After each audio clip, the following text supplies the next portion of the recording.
Hello friends, આજે બનાવીશું આપણે તલના લાડુ. સોફ્ટ, કડક નહીં, જે આપણે ઉંમરવાળા અને નાના બાળકો પણ ખાઈ શકે એ રીતે. ઘણીવાર બહુ કડક થઈ જાય છે લાડુ, તે ઉંમરવાળા અને નાના બાળકો ખાઈ શકતા નથી. તો ઇઝીલી બધાથી ખાઈ શકાય એ રીતના પોચા લાડુ, સોફ્ટ લાડુ આપણે બનાવીશું. હેલો ફ્રેન્ડ્સ, તો આજે આપણે બનાવીશું તલના લાડુ. તો એના માટે મેં અહીં 2 વાટકી, આ વાટકીના માપથી 2 વાટકી તલ લીધા છે અને એ જ માપથી 2 વાટકી ગોળ લીધો છે. એના માટે આપણે સૌ પ્રથમ ગેસ ચાલુ કરી દઈશું. આપણે જે પણ પ્રોસેસ કરીશું તો ધીમા ગેસે જ કરીશું. અને એની અંદર આપણે 1 ચમચી ઘી મૂકીશું.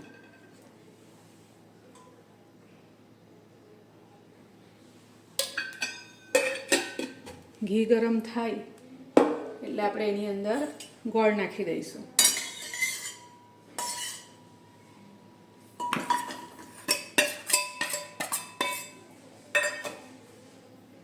બે વાટકી ગોળ નાખશું. 2 વાટકી તલ લીધા છે એટલે 2 વાટકી ગોળ નાખશું. ધીમા ગેસે આપણે આ પ્રોસેસ કરવાની. જો આપણે ફૂલ ગેસ કરીશું તો ગોળ આપણો બળી જશે.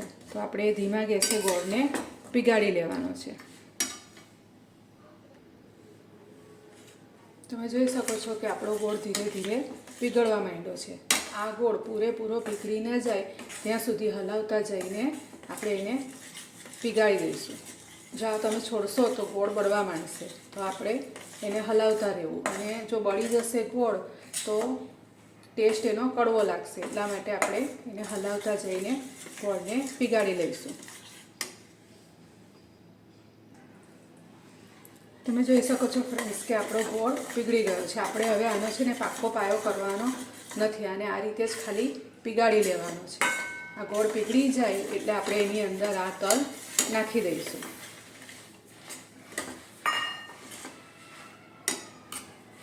ને ફટાફટ હલાવી દઈશું.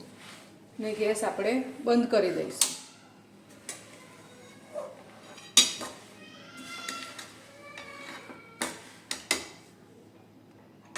તમે જોઈ શકો છો ફ્રેન્ડ્સ કે મેં આ રીતે એને હલાવીને ગેસ બંધ કરી નીચે ઉતારી પાડ્યું છે. તો આપણે ફટાફટ લાડુ વાળતા જવાનું. જો આ ઠંડુ થઈ જશે તો પછી લાડુ વળશે નહીં.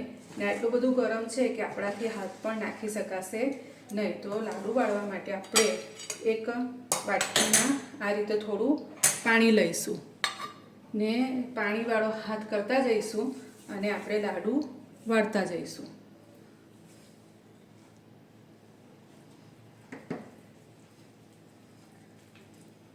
જો ફ્રેન્ડ, સરસ એકદમ લાડુ વળાય છે. હાથવાળા પાણીમાં હાથ લેવાનું, હાથવાળા પાણી લઈને વાળતા જવાનું ને કરતા જવાનું. એકદમ ઇઝીલી તમારા લાડુ વળી જશે.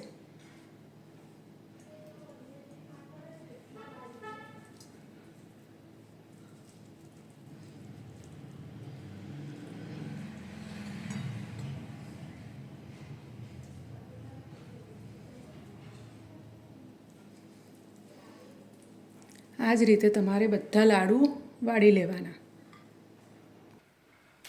તો તમે જોઈ શકો છો ફ્રેન્ડ્સ કે આપણા લાડુ, તલના લાડુ રેડી છે. તો આ લાડુ એકદમ કડક નથી, સોફ્ટ છે. તમે તોડીને જોશો તો ઇઝીલી તૂટી જાય છે. એનો મતલબ કે તમે આ ઉંમરવાળા પણ ખાઈ શકે છે, નાના છોકરા પણ ઇઝીલી ખાઈ શકે. જો એકદમ સોફ્ટ લાડુ છે. આ ઇઝીલી તૂટી જાય છે.